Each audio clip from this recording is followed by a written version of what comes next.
Seguimos con más del día y por supuesto que estamos atentos a sus comentarios a través del chat de El Día RD en YouTube. Tengo aquí dos comentarios que quiero hacer mención, pienso que evidencian situaciones que no sabíamos, no estábamos al tanto. En el caso específicamente de Dircia Pérez, ella dice que tienen problemas con los títulos de la Universidad Autónoma de Santo Domingo, comenta que los graduados de octubre y también de diciembre todavía no reciben sus títulos y que las autoridades de la universidad no dicen nada. Entonces, atención a la Universidad Autónoma de Santo Domingo, ¿qué pasa con los títulos de estos jóvenes que se graduaron tanto en octubre como en diciembre?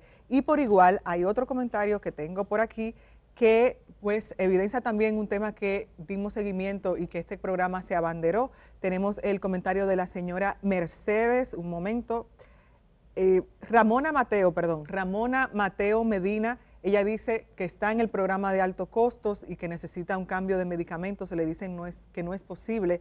Ella tiene una enfermedad degenerativa y el medicamento se llama Humira. Entonces ahí también la señora Ramona Mateo Medina habla sobre el tema de alto costo. Recuerden que esta semana tuvimos a 2 pacientes de cáncer y también mi compañera Edith por igual evidenció varias situaciones que se dan con el programa de alto costo.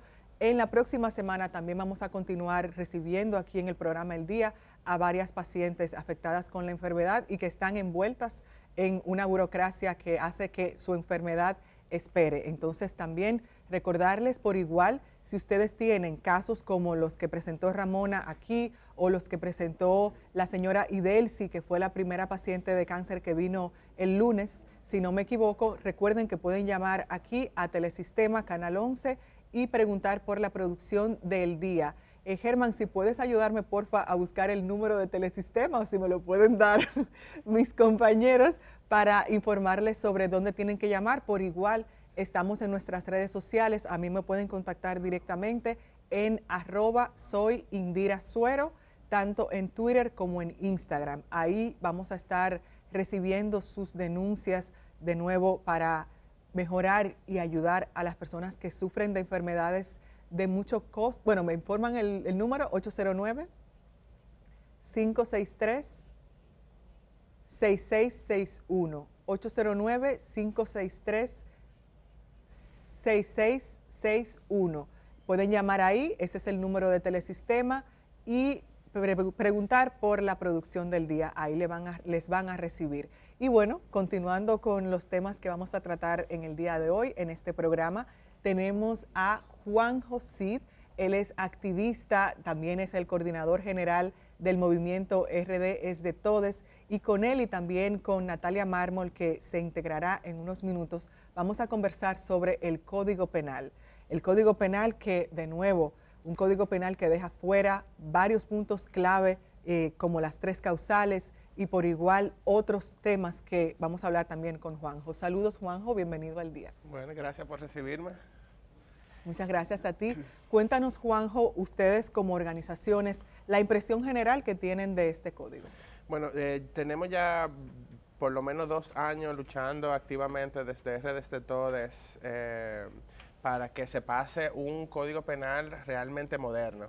En principio, a nosotros como grupo lo que más nos preocupaba era el artículo de discriminación. Ah, claro, por la orientación. Por la orientación sexual, pero además ese artículo le agregaron un párrafo que exime de responsabilidad penal a las personas cuando discriminan por libertad de conciencia, libertad de culto y también para preservar las buenas costumbres, que eso de moderno no tiene nada.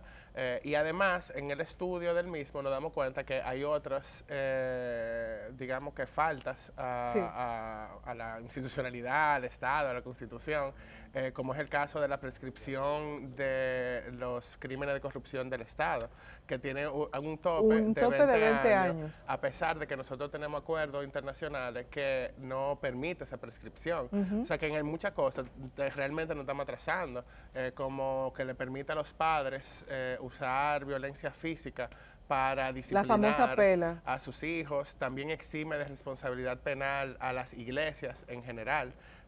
O sea, por ejemplo, casos... No sabía eso. Exacto. No sabía eso. El problema en general, yo siento, es que se ha utilizado el tema de la discriminación y el tema de las tres causales para enmascarar. Como un distractor. Como un distractor, cuando realmente, digamos, una de las conversaciones principales, hasta hace 2 años del código, más allá de las causales, porque ya la orientación sexual estaba protegida en 5 otros artículos que nos sacaron completamente, como agravante de asesinato, trato inhumano y degradante, agravante de violación, y el tema realmente era la corrupción. Entonces, nos damos cuenta que realmente estamos en un gobierno que no quiere legislar a favor del pueblo para tener más reglas que seguir ellos mismos. Claro. Entonces, porque incluso cada vez que se debaten esos temas, el Senado y el Congreso mira para otro lado. Y cada vez que tocan el Código Penal empeora. O sea, recordemos el año pasado cuando estaban intentando bajarle las penas a las violaciones cuando es entre parejas casadas, que si no fuera por... Sí, que incluso no recuerdo ahora, lamentablemente de nuevo, no recuerdo el nombre de el legislador que habló. Rogelio Genao. Rogelio Genao. Quien fue Bueno, tenemos ahí a Natalia Mármol que se une a esta conversación. Rogelio Genao, que fue quien defendió... Y quien introdujo este proyecto que está en discusión en este momento. Y que fue un proyecto, digamos, que no se respetaron los procesos. O sea, el proyecto no se leyó en la comisión, no se leyó en la primera lectura, no se leyó en la segunda lectura, bajo la premisa que era un proyecto que ya se había estudiado antes. Eso era algo que dijeron los legisladores, decían, no, que no hay que leerlo porque ya eso se leyó. Entonces, pero ¿y cómo ellos saben que que el mismo Rogelio no remenió cosas, si no se hizo una matriz, si no se hizo un estudio realmente? Entonces eso que de repente también una decisión como en un momento que el gobierno lo que quiere es a como dé lugar aprobar un código penal y no necesariamente deteniéndonos a hacer el debido proceso. Sí. O sea, de por lo menos, por ejemplo, de recibir a la sociedad civil. Ninguna organización de sociedad civil fue recibida en la comisión para discutir ahora mismo el código penal. Entonces se aprobó en una legislatura extraordinaria en menos de 2 semanas. O sea, se aprobó como si hubiera sido como que nombraron una calle, tú sabes, nombraron una calle y no una cosa que nos va a afectar a todos, que insisto, o sea, en el tema de discriminación no es solamente que estamos desprotegidos a las personas de la comunidad LGBT, o sea, las personas racializadas, las mujeres, la gente empobrecida, o sea, que aquí hay mucho tema de discriminación. Y también la corrupción que prescribe, tiene un tiempo de expiración. Eso es como que usted compre en el supermercado un salami y el salami le dice que tiene 3 meses, de que a los 3 meses usted no lo puede usar. Así mismo sería lo único que 20 años con las personas que cometan corrupción cuando estén en el gobierno. No, y la excusa es, disculpa, que supuestamente es como para poder permitir que agilizar los procesos dentro del Ministerio Público, como que si las cosas no prescribieran, pues entonces lo dejaran para largo, y no es una realidad en el contexto dominicano, también, que tenemos un sistema judicial deficiente que evidentemente, y además uno de nuestros problemas principales, y lo que la gente entiende que uno de los problemas principales de nosotros como sociedad, o sea, no una cosa que nosotros entendemos a menos y que no nos preocupa. Natalia, tú mencionábamos hace poco el nombre de Rogelio Genao, que fue quien introdujo esta pieza. Él desde el principio también mantiene una posición, vamos a decir, en contra de causales y demás, pero hay algunos legisladores que tenían una posición antes y que ahora presentan una posición completamente diferente. Ustedes, como movimiento, ¿qué opinan sobre estos legisladores? Bueno, primero nada, gracias Indira y gracias Juanjo, qué lindo empezar el día con ustedes. A pesar de que nada, nos toca abordar este tema nuevamente, y es una pena, yo creo que parte de la sociedad dominicana está muy cansada de continuar este debate, pero hay que reiterar la importancia de una ley como esta, que es la que define lo que es un delito y cómo se castiga ese delito, y es también una expresión de cómo este Congreso ve nuestra sociedad, qué valora y qué no valora. Y ahora mismo lo que estamos recibiendo es un código de la impunidad, porque todo lo que acaba de describir Juanjo y tú en este momento lleva hacia la impunidad. La impunidad con los temas de corrupción, la impunidad con la discriminación, la impunidad para los adultos que violentan a los niños y niñas, es un código de la impunidad. Y es un código que le da la espalda a derechos garantizados en nuestra Constitución. Entonces, sí es una batalla que nos tenemos que dar. Este código es de 1884 y es cierto que necesitamos aprobarlo, es cierto que necesitamos un código nuevo, un código moderno, pero ese no es un código moderno. No, para nada. Y deja los derechos de las mujeres y deja los derechos de la población LGBT en 1884. Wow. Entonces sí necesitamos avanzar. Se habla también, Natalia, disculpa que te interrumpa, del tema de los militares por igual, de los juicios a militares. Exactamente, es otro componente también que garantiza impunidad. Exactamente. Sí. No, y que ya fue una ganancia, o sea, en el 2009 ya se había, en el Código Procesal Penal, se había, digamos, nos habíamos deshecho de esa figura del tribunal militar, o sea, por la historia incluso que nosotros tenemos, o sea, no fueron, o sea, tuvimos trujillismo, después Balaguer, o sea, los militares eran un poder muy fuerte, y eso también apela a más corrupción, porque si también es cierto que se hicieron unos cambios para que solamente sean los, digamos, los conflictos entre militares y no necesariamente entre los militares y sociedad civil. Pero como sea queda entre los militares. Y abre una brecha que de repente, dentro de 4 años, hay otra ley, nos olvidamos de esta, nos olvidamos la del 2019 y ya le estamos dando más poder y más acceso a la impunidad. No tienen por qué recibir un trato privilegiado con respecto a la justicia, a ser enfrentados a un proceso judicial, lo mismo con las iglesias, no tienen por qué, o sea, ¿cuál es el motivo por el cual hay que darle un trato privilegiado a las iglesias con respecto a los crímenes y delitos y cómo son castigados? Eso requiere de explicación y no es la primera vez que se hace esta denuncia, porque hay personas que pueden estar escuchando estos temas por primera vez. Desde hace más de un año, cuando se intentó aprobar nuevamente este código, no, un poco menos de un año, cuando se intentó nuevamente aprobar este código a vapor, se denunciaron todas estas falencias y no cambiaron absolutamente nada. Simplemente se detuvo el proceso, se entró en silencio y ahora lo que se interpreta es que se haya bajado alguna línea, porque no tiene sentido que de repente de estar dormido ese proyecto de código durante tanto tiempo, en un mes se conoce en el Pleno, se envía a comisión, se crea una comisión especial y, como dice Juanjo, no se lee el proyecto en ningún paso del proceso y es aprobado en el Senado en el transcurso de un mes, menos de un mes. Entonces es evidente que es una línea. Y también es muy evidente cuando el presidente de esa comisión, el senador Antonio Tavera, que históricamente ha sido un aliado de las luchas de tres causales, de los derechos de la comunidad, o sea, abanderado de los derechos humanos, decide, o sea, liderar ese proceso de esa manera, o sea, de aprobar el Código Penal. A mí me sorprendió mucho más eso, a que haya sido aprobado en el Senado, porque siempre supimos que tenían los votos, pero de que lo haya hecho de esa manera, solo pone en evidencia que hay una presión de parte muy probablemente del Ejecutivo que necesita proyectos, necesita, digamos, mostrar logros que no tiene, pero ¿a costa de qué? O sea, a costa pero un código penal de muerte está muy fuerte. Es muy fuerte, o sea, porque no es, digamos, un proyecto de una avenida que se está construyendo, o sea, es directamente la vida de nosotros que está en riesgo. Tenemos a nuestro compañero Germán Martel, tiene una pregunta para ustedes. Gracias, Natalia. Me gustaría saber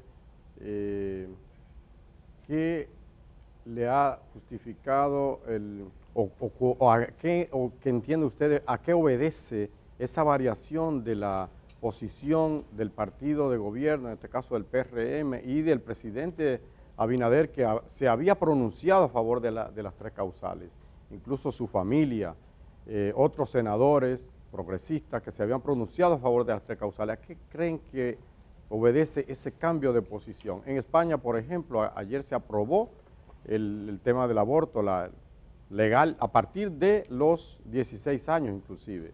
Me gustaría saber a qué entienden ustedes que obedece este cambio de actitud y qué van a hacer ustedes ahora. Bueno,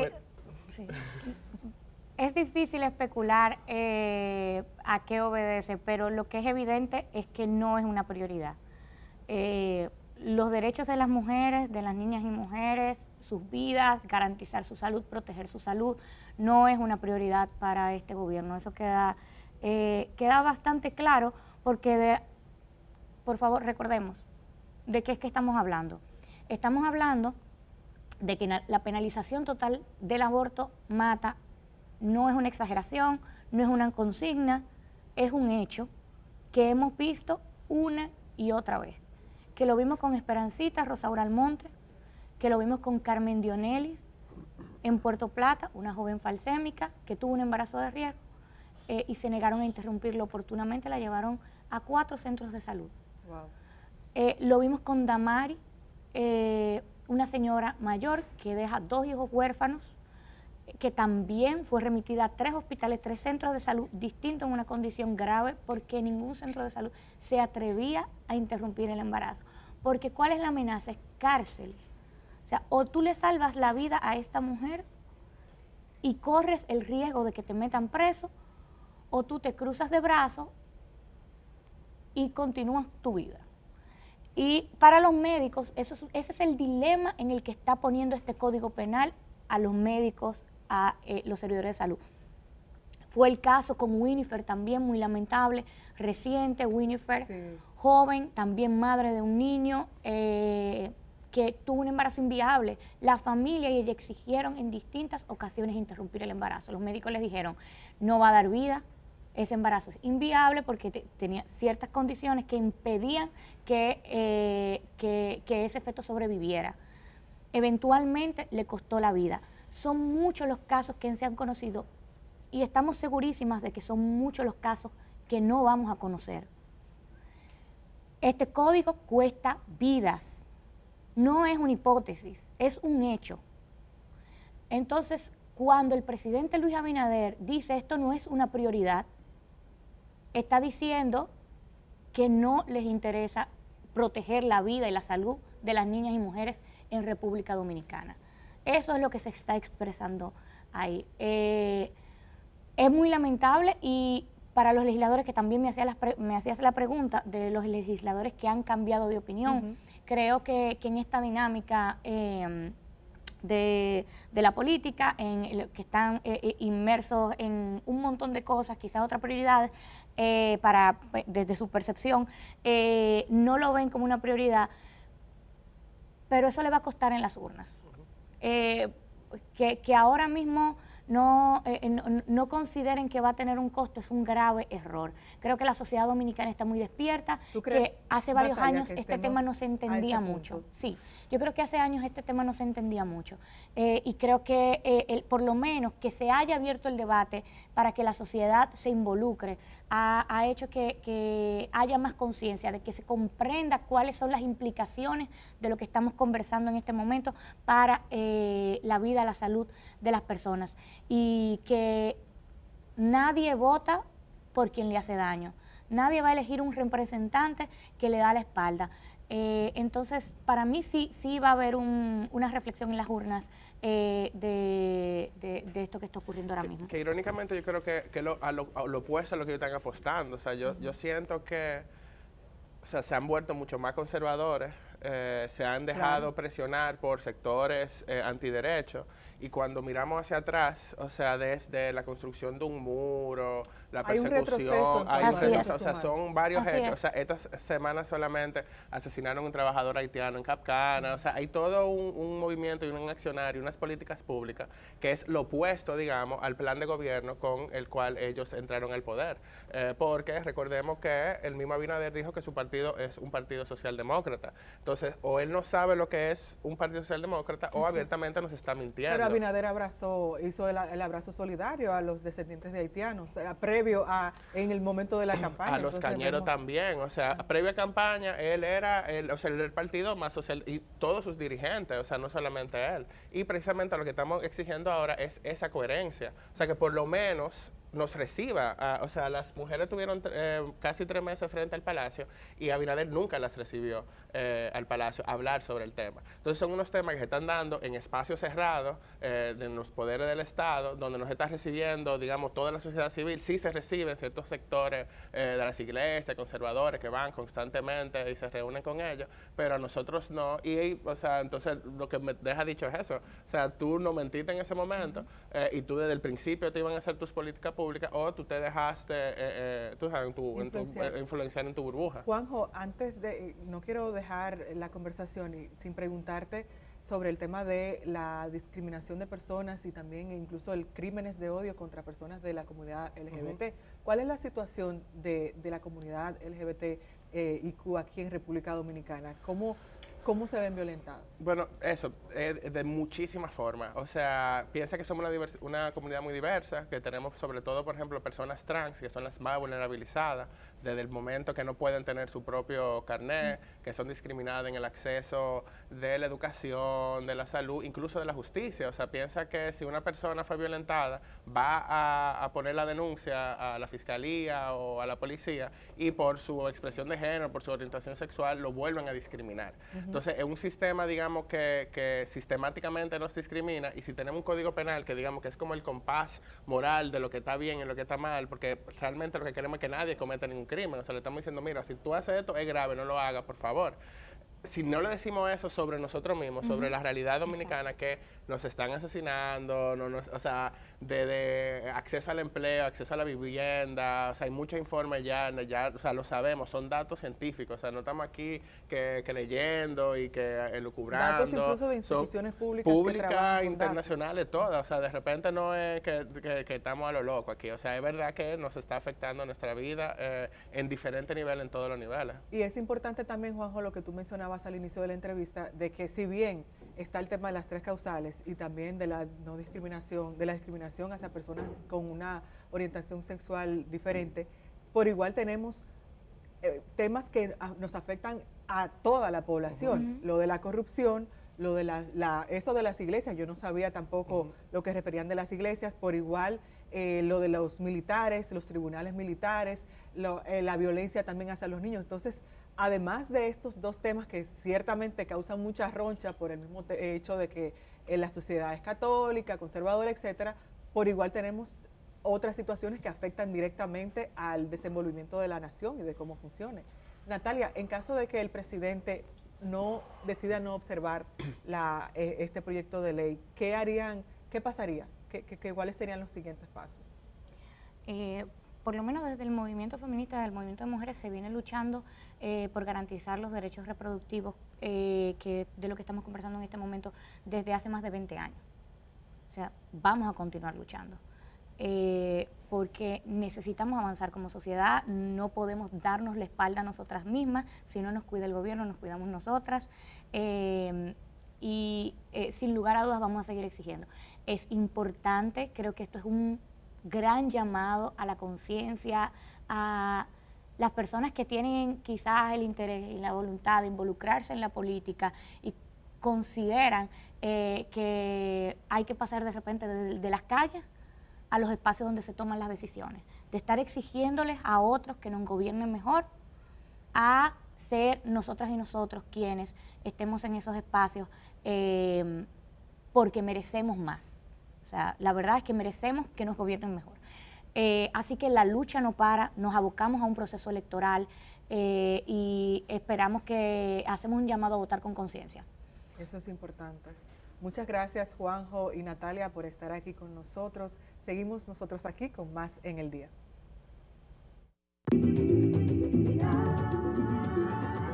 Recordar que el Colegio Médico tiene un asiento en el Consejo Nacional de Seguridad Social. Obviamente nunca las puertas van a estar cerradas para el Colegio Médico y para ningún sector. Y más el Colegio Médico tiene un asiento. Y entendemos que, aunque probablemente ellos no estén de acuerdo con lo que se le propuso y lo que terminó finalmente resultando el Consejo, pero se están haciendo los avances y los pininos para poder avanzar y de una forma u otra llegar sobre todo a tener mejoría en el tema de medicamentos para la población y la ampliación de la cobertura del catálogo. Yo no creo, hablando ya un poco realmente, porque esto es un tema de deseo de uno, yo no creo que nosotros como país, las fuerzas que deciden, puedan eliminar las ARS. Yo honestamente no lo creo. Yo creo que es un sistema que está constituido sobre lo que llamamos sistema de administración de riesgo, donde hay administradora pública y privada. Entonces yo creo que eso no es tan fácil, no es posible, reitero. Eso lo que puede hacer es mantener esa demanda extremista. Yo lo que digo, vamos a mejorar dentro de este sistema qué cosas nosotros podemos mejorar. El Día camina contigo allá donde vayas. Cuando salgas de casa, continúa con nosotros en YouTube. El Día, 25 años de buen periodismo.